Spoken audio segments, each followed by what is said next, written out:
Bonjour, nous sommes le jeudi 23 juillet 2026 et le sujet est la DRAM. On a vu au cours de ces 10 derniers mois une envolée spectaculaire de la DDR5, DDR4, 100, 200, 300, 400% voire plus selon les modèles. Et ça va continuer en 2026 ainsi qu'en 2027. Plus tard, c'est assez loin pour se prononcer. Certains disent que ce sera jusqu'en 2030, voire plus, 2035. Les prix de la mémoire continuent de grimper. La demande en intelligence artificielle redessine durablement le marché de la DRAM. On a vu également le sud-coréen SK Hynix avancer sa roadmap feuille de route de 2045 à 2034. Le marché de la mémoire poursuit sa forte progression.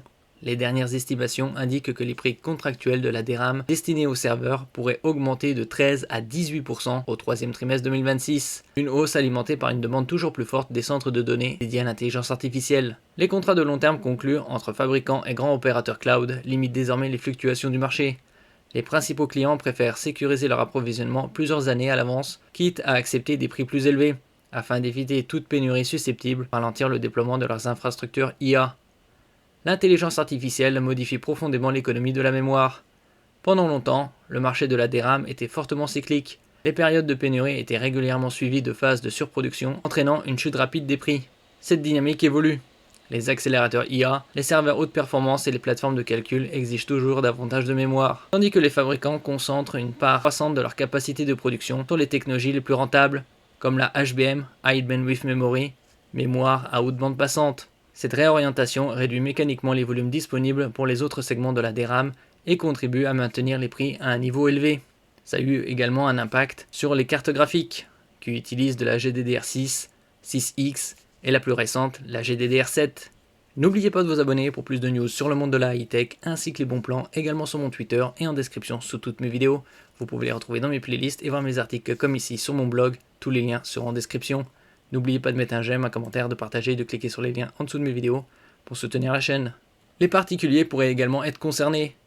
Cette hausse ne touche pas uniquement les serveurs. Les modules DDR4 et DDR5 destinés aux ordinateurs grand public continuent eux aussi à subir les conséquences de cette tension sur la production. Plusieurs analyses du marché estiment que cette tendance pourrait se prolonger jusqu'en 2028 si la demande liée à l'intelligence artificielle continue de croître au rythme actuel. Les consommateurs pourraient donc être confrontés à des prix durablement supérieurs à ceux observés ces dernières années, aussi bien pour les kits mémoire que pour les ordinateurs complets.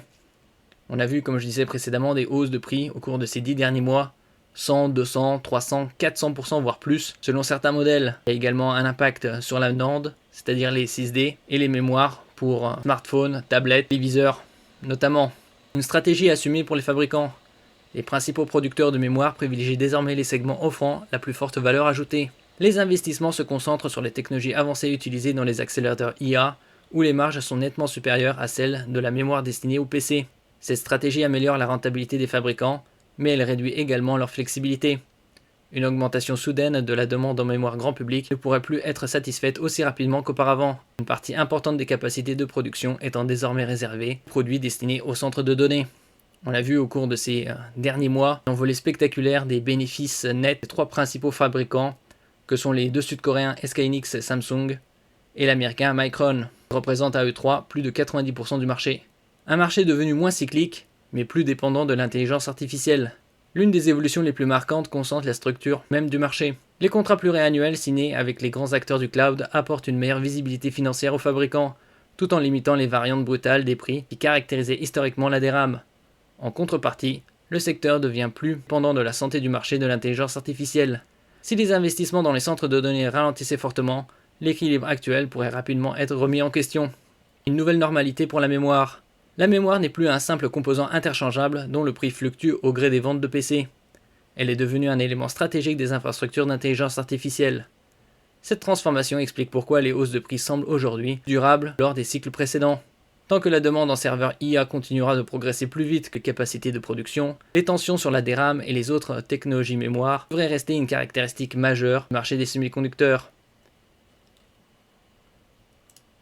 Merci pour votre écoute et à la prochaine.